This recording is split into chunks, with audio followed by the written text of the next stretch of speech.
Hi, my name is Justin Smith, and I am an applicant to the MSMS class of 2017, and this is a presentation of my work sample. Enjoy. My work sample is testing the effect of germicidal UV radiation on the growth of bacteria. These bacteria were struck from the inside of my cheek, so it's common bodily bacteria that are necessary for life. Now, the purpose of this project isn't just because I want to see bacteria die. I actually am a lifeguard, and I got a horrible sunburn during my first day of training. Now, this was one of the most painful things I've ever been through, but it wasn't classified as UV poisoning, so I wanted to know how could it possibly be worse, and that's why I'm doing this project.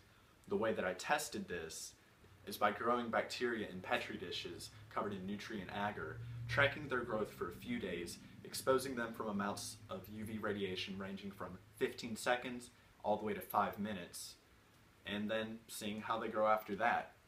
My hypothesis was that the threshold for complete eradication of the bacteria would be 1 minute of UV ray exposure. Now on to the materials. I used 12 petri dishes. However, depending on how many trials you want to run, you could get away with anywhere from 8 to 16 to 20, depending on exactly how accurate you want your results to be. Now, make sure that these petri dishes are covered in nutrient agar, as that is the substance that the bacterium will eat in order to grow, and if they don't grow, you can't track their progress.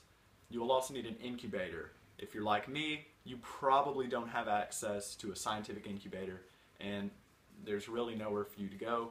However, thankfully, bacteria don't exactly require the best living conditions.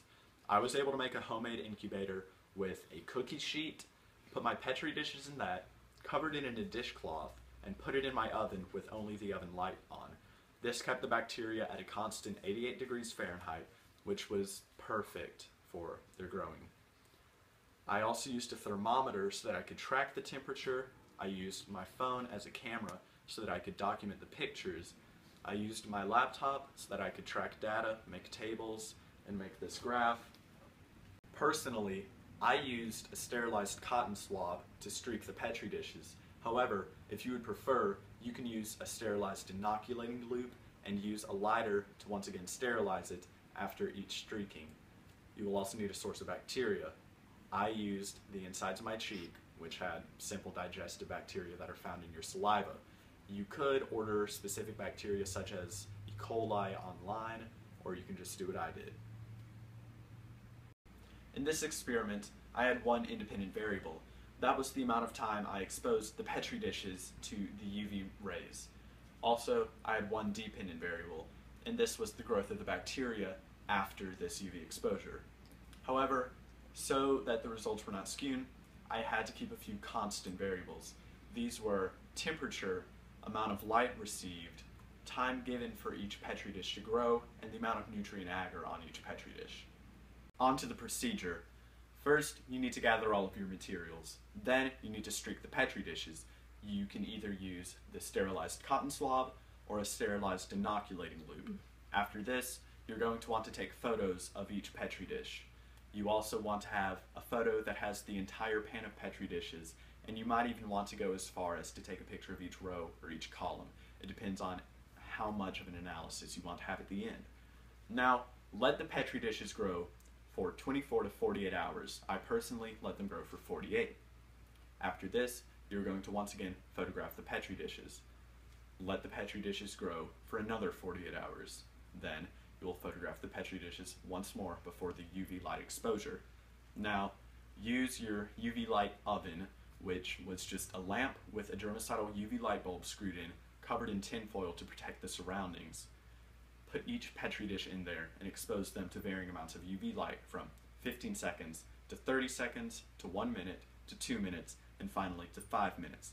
After this, you are going to once again photograph the petri dishes and let them grow for 48 hours. At the end of this, you will photograph your petri dishes one final time, and you can upload all of the data onto your computer for your analysis. As a result of this experiment, I found out that the threshold for complete eradication of bacterial growth in a petri dish starts at 30 seconds of exposure to the UV radiation. The data of my experiment did not support my hypothesis, as I originally thought the threshold for complete bacterial eradication would be 1 minute. Instead, it was 30 seconds. This makes my initial problem that UV poisoning could be extremely lethal even more relevant, because a simple bad sunburn will only leave your skin red and painful. However, if you're left outside, possibly sunbathing asleep, and the UV rays have a chance to seep into your internal organs, namely your digestive system, you could get hospitalized. This is because there are bacteria directly on the surface of your intestines and your stomach. If these bacteria are killed, you can't correctly digest food, and you're going to have to go to the hospital and be nutrientized via an IV. Now, what this shows us is that a simple sunburn that turns into a serious sunburn that can furthermore turn into UV poisoning can leave not only your skin red and painful, but it can leave your internal organs crippled.